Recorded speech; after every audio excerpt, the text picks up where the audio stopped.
اور دوسری جانب ہے اسلام آباد میں ہونے والا معرکہ جو کہ وفاقی وزیر خزانہ ڈاکٹر حفیظ شیخ اور جناب یوسف رضا گیلانی کے درمیان ہوگا۔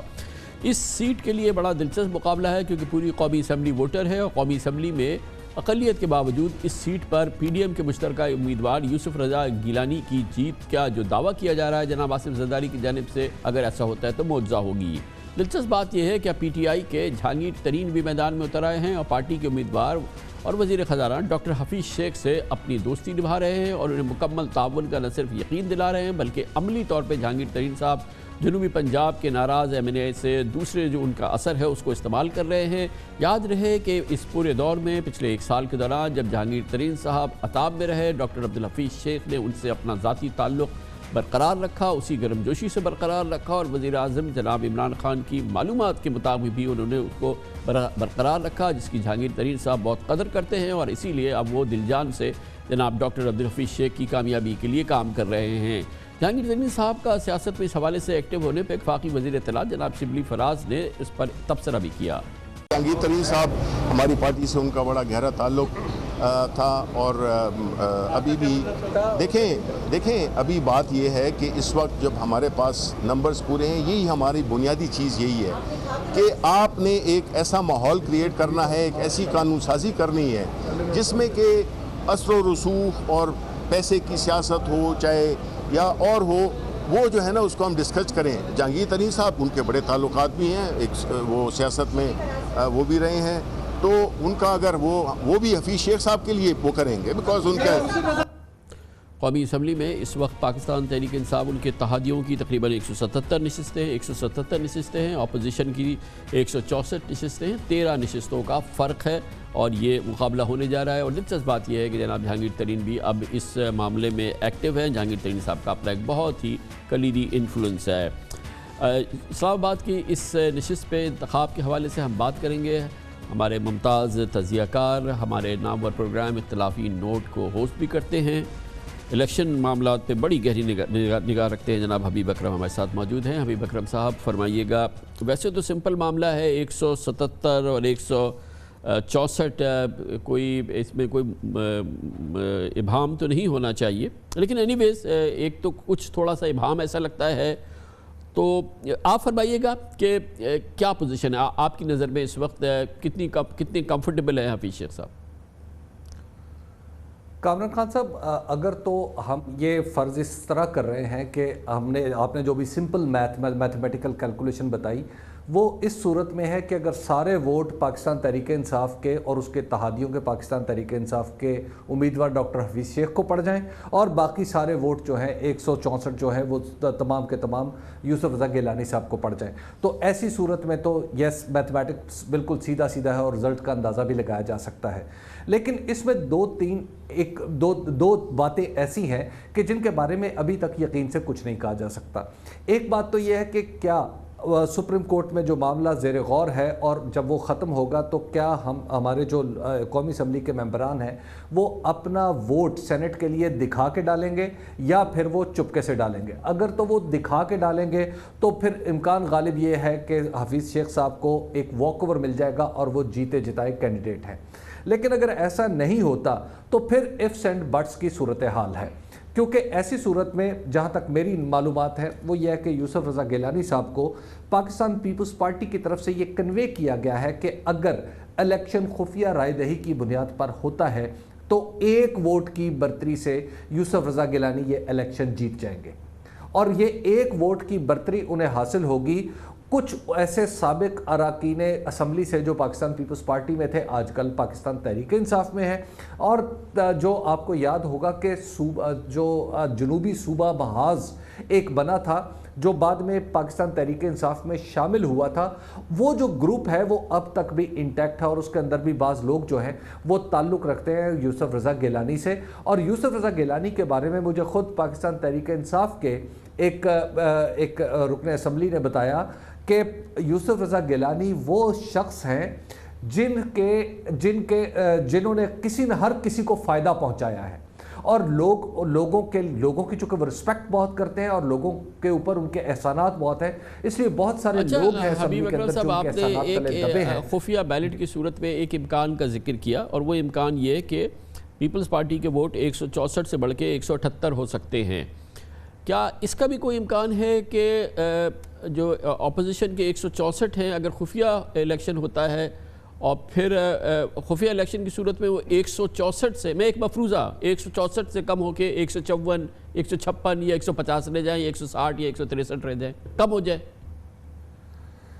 دیکھیں یہ امکان بہرحال یہاں پر بھی موجود ہے, لیکن دراصل جو اپوزیشن ہے, اپوزیشن کے جو اکثر اراکین اسمبلی جن سے میری بات ہوئی ہے, ان کا یہ خیال یہ ہے کہ آئندہ الیکشن کے لیے ہمارے حلقوں کی مجبوری بھی اس طرح ہے کہ ہم کھل کر پی ایم ایل این کے ساتھ کھڑے ہوں. یہ سینٹ والی صورتحال یہاں پر درپیش نہیں ہو سکتی, کیونکہ یہاں پر بندہ فوری طور پر پھر اسے اپنے حلقے میں بھی جواب دینا پڑتا ہے. اگر وہ خفیہ ہوگا نا سر, وہ خفیہ ہوگا, یا کسی شخص کے بارے میں بات پہلے, اس کے حلقے کو کیا پتا کہ کس نے کس کو ووٹ دیا ہے؟ جب خفیہ ہوگا تو پھر خفیہ ہی ہوگا نا. دیکھیے کامران خان صاحب جب پچھلی دفعہ آپ کو یاد ہوگا صادق سنجرانی کے معاملے میں سینٹرز نے ووٹ ڈالا تھا تو اپوزیشن کے سینٹرز کم ہو گئے تھے, لیکن آج کے سینٹ کے انتخاب دیکھ لیں کہ ان لوگوں کو کیا ٹکٹ ملے. ان لوگوں کو آج اگر آپ دیکھیں تو کوئٹہ میں کم از کم ایک خاتون کے بارے میں کہا جا رہا ہے کہ وہاں سے وہ الیکشن لڑ رہی ہیں. وہ کس بنیاد پر الیکشن لڑ رہی ہیں؟ اور اسی طرح پارٹیوں کے اندر یہ بخوبی علم ہے کہ کس نے کس کو ووٹ دیا تھا. اور ایک سینیٹر اب چکے وہ فوت ہو چکے ہیں, اس لیے ان کا نام لینا مناسب نہیں, یہ تو کمیٹی میں بھی واضح ہو گیا تھا. تو لہٰذا یہ تو بات سب کو پتہ چل جاتی ہے کہ کس نے کس کو ووٹ دیا تھا, کیونکہ پولیٹیکل پارٹیز اتنی ویل نٹ بہرحال پاکستان میں ہیں کہ انہیں یہ پتہ ہوتا ہے کہ ان کا کون سا. حبیب صاحب وہ یہ کہ اس کی اہمیت بتائیے کہ جو جہانگیر ترین صاحب ایکٹیو ہوئے ہیں اور پھر اب جنوبی پنجاب کی بات ہو رہی ہے, اور یقیناً یہ بات صحیح ہے کہ جہانگیر ترین صاحب دل و جان سے چاہتے ہیں کہ حفیظ شیخ صاحب الیکشن جیتے, ان کے تعلقات بہت ہی زبردست ہیں. تو اس کی اہمیت کیا ہے, کتنا وہ انفلوئنس کریں گے اور ان کا کتنا امپورٹنٹ رول ہوگا؟ کامران خان صاحب جہاں تک آپ کی دوستی کا جو بھی آپ نے ان کا ذکر کیا ہے, دراصل یہی فیکٹر ہے جو رول پلے کر رہا ہے.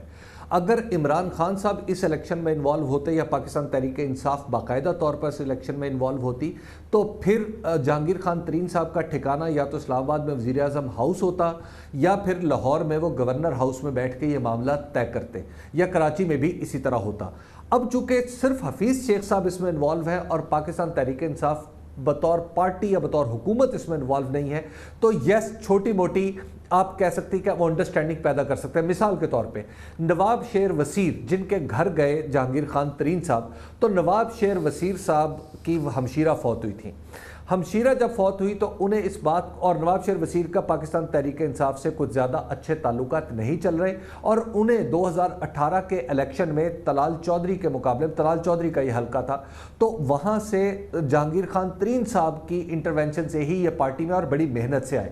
تو نواب شیر وزیر صاحب کی جو ناراضگی ہے پی ٹی آئی سے, وہ کسی نہ کسی درجے میں ختم ہوئی ہے جب خاص طور پر جہانگیر خان ترین صاحب ان کے گھر گئے ہیں.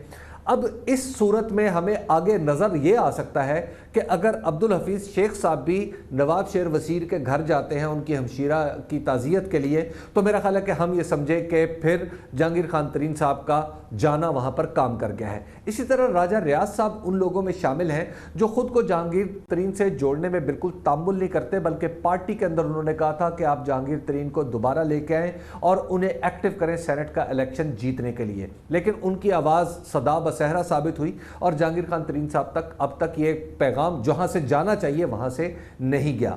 اس کے علاوہ کچھ مزید اگر جو لوگ ناراض ہیں تو اس کی آئیڈینٹیفیکیشن شاید رضاکارانہ طور پر جہانگیر خان ترین صاحب نہ کریں. اس کے لیے عبدالحفیظ شیخ صاحب کو میدان میں اترنا پڑے گا, یا انہیں اپنے دوستوں سے مدد, دیگر دوستوں سے مدد لینی پڑے گی کہ کن لوگوں تک کون سا راستہ لے کر کون سا راستہ جا سکتا ہے.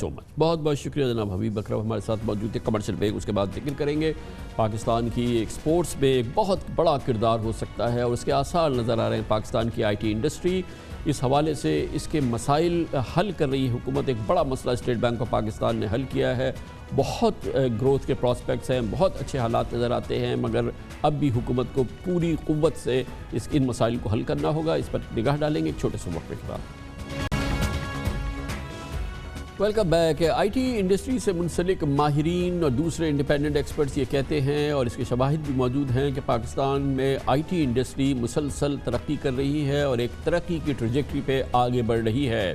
اس سلسلے میں حکومت کی بھی کوشش ہے اور راستے کی رکاوٹوں کو دور کیا جا رہا ہے اور یہی کہا جا رہا ہے کہ آئندہ آنے والے مہینے اور یہ سال پاکستان میں آئی ٹی انڈسٹری ایکسپورٹس کے لیے، اس سے منسلک ایکسپورٹس کے لیے بہت بہترین ثابت ہوگا. اسی دوران اسٹیٹ بینک آف پاکستان نے پاکستان میں آئی ٹی انڈسٹری کو فروغ دینے اور برآمدات میں اضافے کے لیے فارن ایکسچینج ریگولیشن میں بہت ضروری اور مثبت تبدیلیاں کر دی ہیں. نئے ریگولیشنز کے تحت بیرون الملک سے سرمایہ جمع کرنے کے لیے بیرون ملک ہولڈنگ کمپنی کا قیام ممکن ہو سکے گا. فن ٹیک اور اسٹارٹ اپس کے لیے بیرون ملک ایک ہولڈنگ کمپنی قائم کر کے بیرونی براہ راست سرمایہ کاری ایف ڈی آئی پاکستان میں آ سکے گی. یہ بھی حقیقت ہے کہ بین الاقوامی خریدار کسی بھی ملک کے ان نمائندہ دفاتر سے رابطوں کو ترجیح دیتے ہیں جو ان کے ملک میں موجود ہوں. نئے فارن ایکسچینج ریگولیشنز میں اب پاکستانی ایکسپورٹ کمپنیز جن میں آئی ٹی کمپنیز بھی شامل ہیں وہ اپنی کمپنیز کے بیرون ملک برانچ آفیسز کھول سکیں گے اور اس کے لیے پاکستان سے سرمایہ کاری کی جا سکے گی جس سے نئی مارکیٹس کی تلاش میں مدد بھی ملے گی. نئے سٹارٹ اپس کے لیے بہت ہی سود مند عمل ہے. اس کے ذریعے غیر ملکی سرمایہ کاری سٹارٹ اپس میں پاکستان میں آئے گی. اس سے قبل آئی ٹی کمپنیز کو باہر کمپنیز کھولنے کی اجازت نہیں تھی. اس کے لیے لمبے چوڑے سوالوں کے ایک مرحلے سے گزرنا پڑتا تھا اور پروسیس میں ہفتوں لگ جاتے تھے. نتیجتاً لوگ باہر کے ممالک میں جوائنٹ وینچرز کر لیتے تھے اور وہیں کے لوگ ہائر کرتے تھے اور منافع بھی وہیں رکھتے تھے کیونکہ پیسے ملک میں لا کے اخراجات کے لیے واپس ملک سے باہر بھیجنے کا عمل نہایت مشکل تھا. پھر آئی ٹی کمپنیز جو مارکیٹنگ کے لیے باہر کی کمپنیز کی خدمات حاصل کرتی تھی انہیں پاکستان سے ادائیگیاں کرنا ناممکن سا تھا. لیکن اب اسٹیٹ بینک آف پاکستان نے گلوبل ڈیجیٹل سروس پرووائڈرز کو ادائیگیوں اور وصولیوں کا نیا نظام آسان بنا دیا جس کے تحت آئی ٹی کمپنیز اب سال میں $2 لاکھ تک فارن ایکسچینج حاصل کر کے بآسانی ادائیگیاں اپنی جو کرنی ہے انہیں باہر وہ کر سکتی ہے. اس کے علاوہ پاکستان میں مقیم افراد کو بھی بین الاقوامی فرمز میں ایکوٹی سٹیک حاصل کرنے کی اجازت ہوگی جس کے نتیجے میں حاصل کیا گیا منافع پاکستان میں واپس لانے سے بھی زر مبادلہ میں اضافہ ہوگا. ان اقدامات کے بعد اب یہ بہت مضبوط امید پیدا ہوئی ہے کہ پاکستان کی آئی ٹی انڈسٹری اس کی ایکسپورٹ جو پچھلے ایک سال میں $1 ارب 23 کروڑ تھی انشاءاللہ اس میں ایک بھرپور اضافہ اس سال دیکھنے میں آئے گا. اس پوری ڈیولپمنٹ پہ بات کریں گے. اس کے لیے ہم نے دعوت دی ہے جناب برقان سعید کو جو چیئرمین ہے پاکستان سافٹ ویئر ہاؤس ایسوسی ایشن کے. بہت بہت شکریہ برقان صاحب. یہ فرمائیے گا کہ یہ جو نئے ریگولیشنز آئے ہیں جس کا میں نے تفصیل سے ذکر کیا ہے یہ پرسیپشن اور یہ جو ہمیں فیڈ بیک ملا ہے یہ صحیح ہے نا کہ یہ ایک بہت امپورٹنٹ ریکوائرمنٹ تھی آئی ٹی انڈسٹری کی اور ان کی ڈیمانڈ تھی جو کہ اب یہ ثبوت ہو گئی ہے اور یہ یقیناً اس سے بہت بہتری آئے گی آئی ٹی ایکسپورٹس میں اور اس انڈسٹری کی گروتھ میں.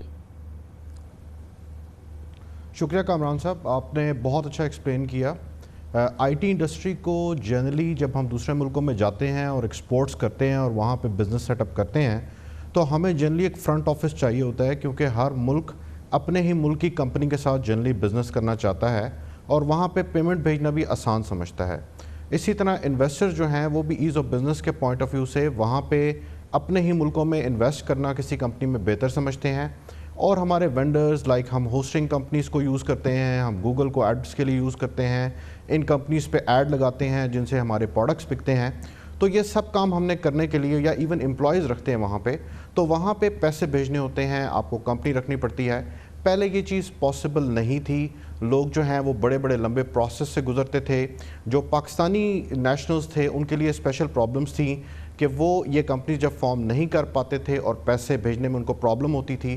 اور بہت ساری کمپنیز باہر انٹرنیشنل کمپنیز ایکوائر کرتی ہیں جن کے ذریعے وہ اپنی سیلز کو بڑھاتی ہیں. تو یہ بڑا امپورٹنٹ سٹیپ ہے جی. یہ ایز آف بزنس کی طرف ایکچولی ایک قدم ہے اور ہم اسٹیٹ بینک کو تھینکس کرتے ہیں. بہت شکریہ. It is not the complete thing but it is a good first step جی. ایکسلنٹ. اچھا یہ فرمائیے گا کہ اب کیونکہ الحمدللہ یہ چیز ہو گئی ہے اور یہ بڑا لانگ سٹینڈنگ ضرورت تھی جو پوری ہوئی ہے، اس کے ریزلٹس ہم دیکھنا شروع کریں گے. آلریڈی لوگ اب ریکیلیبریٹ کر رہے ہیں اپنے معاملات کو جو ظاہر ہے کہ ایک مشکل نظام کے تحت انہوں نے بنایا تھا پورا نظام ملک کے باہر.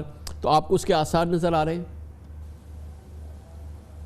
جی بالکل. اس میں ڈیفینیٹلی یہ ایک ایز آف بزنس کی طرف ایک امپورٹنٹ قدم ہے اور اس میں لیکن ہمیں یہ دیکھنا ہوگا کہ اس سال $1.9 بلین ایکسپورٹس تو ہے بٹ اس کو اب تھریٹس بھی آنا شروع ہو گئے ہیں کیونکہ ڈیفرنٹ اداروں کی طرف سے اور اداروں کی طرف سے ایز آف بزنس میں مشکلات پیدا ہو رہی ہیں، اسپیشلی ایف بی آر کی طرف سے نوٹسز کا عمل بہت زیادہ شروع ہو گیا ہے ایگزیمپشن کو، تو کمپنیز میں ایک خوف بھی اچانک پیدا ہونا شروع ہو گیا ہے.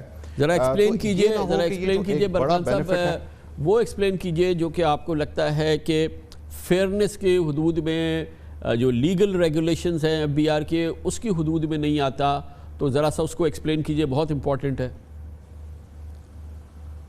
دیکھیں جی، ایف بی آر کے پوائنٹ آف ویو سے سب سے امپورٹنٹ چیز یہ ہے کہ ابھی بہت ساری کمپنیز کو نوٹس آنا شروع ہو گئے ہیں کہ جی آپ کی ایگزیمپشن کو ہم نہیں مانتے، وچ از اسٹرینج. تو کمپنیز جو ہیں ان کو 5-5 سال کے 3-3 سال کے نوٹسز آ رہے ہیں کہ جی آپ کی ایگزیمپشن آپ پروف کریں کہ یہ ایکسپورٹ ہے کہ نہیں ہے.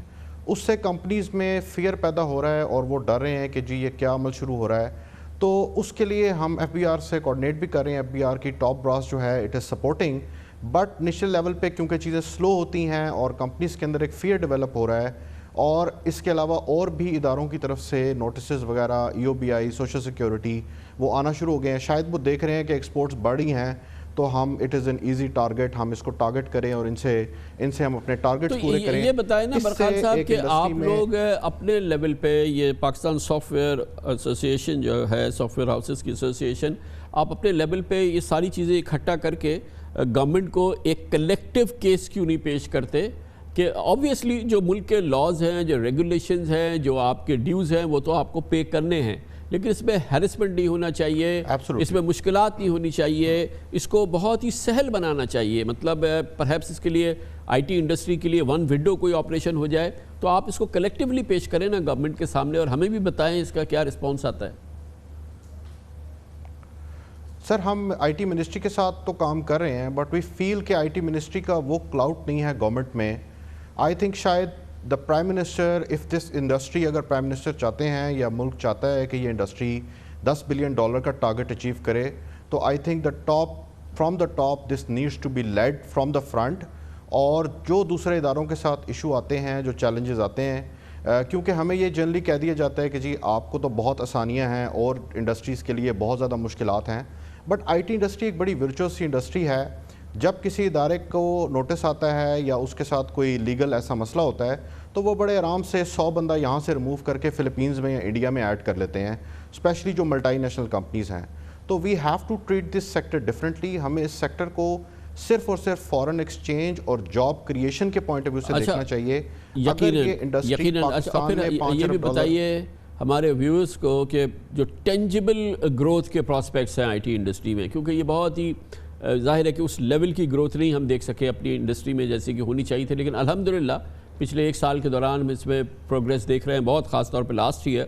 اب اس کی ٹینجبل گروتھ کے جو پراسپیکٹس ہیں وہ ذرا مختصراً ایکسپلین کیجیے. بالکل جی، ابھی دیکھیں یہ 40% گرو کر گئے ہیں. اس وقت انڈسٹری کو مارکیٹ میں ریسورسز نہیں مل رہے. ایک انیشیٹو جو ہم نے پرائم منسٹر کو پروپوز کیا تھا، جو کہ انڈیا میں اور فلپینز میں 15 سال پہلے ہو گیا، جو آئی ٹی کے لیے اسپیشل اکنامک زون صرف آئی ٹی اور آئی ٹی انیبلڈ سروسز کے لیے تھیں، وہ 15 سال پہلے انڈیا میں ہو گیا اور فلپینز میں ہو گیا، جس سے فلپینز آج $40 بلین ایکسپورٹس کر رہا ہے اور انڈیا آج $200 بلین اس سال ٹچ کرے گا. تو وہ اب پاکستان میں ہونا چاہ رہی ہے. پرائم منسٹر نے اس کا سٹینڈ لیا ہے، اس کے پیچھے کھڑے ہیں اور اس کو بڑا تیز سے موو کر رہے ہیں. اگر یہ ہو جاتا ہے تو شاید پاکستان جو ہے وہ اپنی ایکسپورٹس جیسے ہی یہ بینیفٹس کمپنیز کو ملنا شروع ہوں گے، شاید ہم ڈبل کر لیں اور شاید ہم اپنی ریسورس جو ہے، شاید اس کے بعد ہمیں نیا پرابلم پیدا ہو جائے گا کہ ہمیں اتنا سکلڈ ریسورس اپنی یونیورسٹی سے چاہیے ہوگا جو اس ڈیمانڈ کو پوری کر سکے، which is a good problem to have. یہ ایک اچھا پرابلم ہے سالو کرنے کے لیے جس کو ہم سالو کر سکتے ہیں. جی بہت بہت شکریہ جناب برکان سعید ہمارے ساتھ موجود تھے، chairman Pakistan soft where house association. Commercial break, ذرا نیوز ہیڈ لائن دیکھیں جس کے بعد ہم اپنے پروگرام کے باقی حصے کے ساتھ واپس آتے ہیں. آپ دیکھ رہے ہیں خبروں، تبصروں اور تجزیات پر مبنی پاکستان کا سب سے معتبر نیوز شو دنیا، کامران خان کے ساتھ. اس پروگرام میں ہم بار بار یقین دہانی، یاد دہانی آپ کو کراتے رہتے ہیں کہ پاکستان کی معیشت کا اہم ترین ستون کراچی ہے. کراچی پاکستان کے کاروبار اور معیشت کی دل ہے. کراچی پاکستان کی معیشت، اقتصادیات، ایکسپورٹس، ٹیکسز کی جڑ ہے. یہاں کو ڈسٹرب کرنا پورے پاکستان کو ڈسٹرب کرنا ہے. کراچی منی پاکستان ہے اور کراچی ہی پاکستان کی معیشت کو چلانے والا سب سے بڑا انجن ہے۔ بار بار اعداد و شمار، ثبوت، شواہد اس بات کی نشاندہی کرتی ہے اور اس کو کنفرم کرتے ہیں۔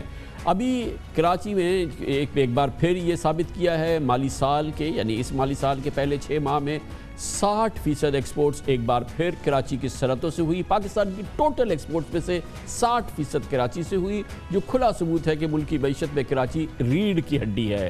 ملک کے ٹاپ 20 ایکسپورٹرز میں سے 12 کا تعلق کراچی سے ہے، 20 میں سے 12 یعنی پورے پاکستان میں سے 8 اور کراچی سے 12، اور 8 میں سے بھی 4 لاہور سے اور 4 فیصل آباد سے۔ یہ ہیں پاکستان کے کل ٹاپ 20 ایکسپورٹر۔ یہی نہیں، ملک کو 60% ٹیکس بھی کراچی ہی دیتا ہے، جہاں پر نہ پینے کا پانی ہے، نہ کوئی سرکاری بس چلتی ہے، سڑکیں ٹوٹی پھوٹی ہیں، جگہ جگہ کوڑوں کے انبار لگے ہوئے ہیں۔ صنعتی علاقے، وہ علاقے جو پاکستان کی معیشت کی ریڑھ کی ہڈی ہیں، جو 60% ایکسپورٹ دیتے ہیں، وہ نشان عبرت بنے ہوئے ہیں۔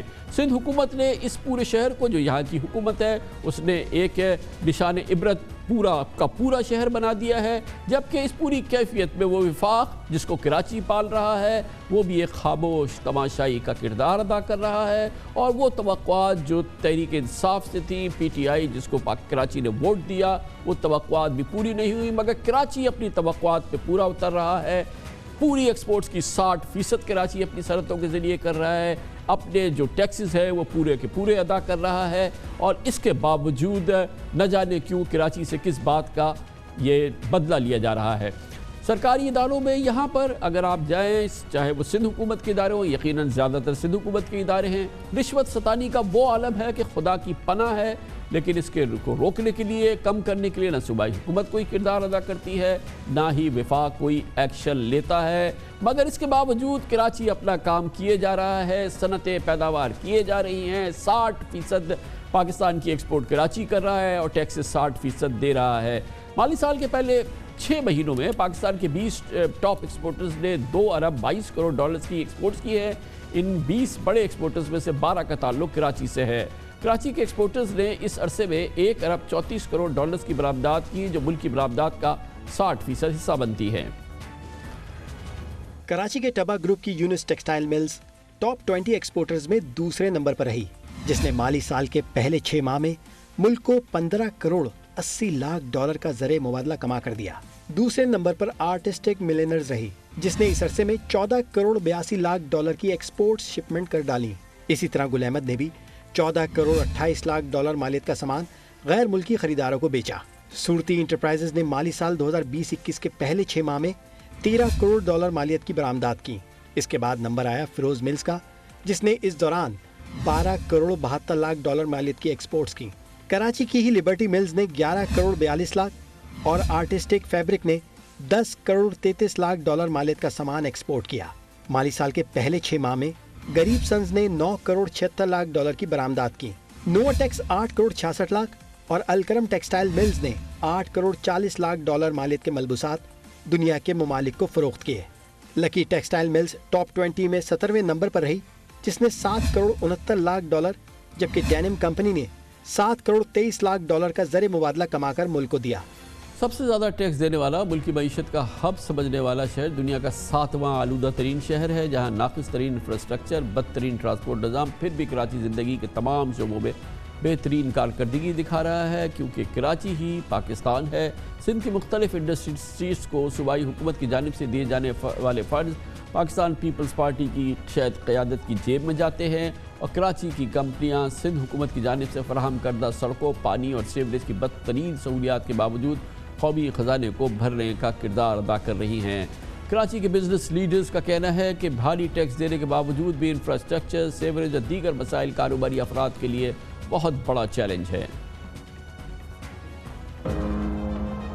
ایکسپورٹ کے نمبرز اگر آپ دیکھیں تو اس میں کراچی پہلے ہی دیکھیں 54% ایکسپورٹ ٹیکسٹائل کا جو ہے وہ کراچی سے ہوتا ہے۔ پاکستان کے پورے کا ایکسپورٹ جو ہے نا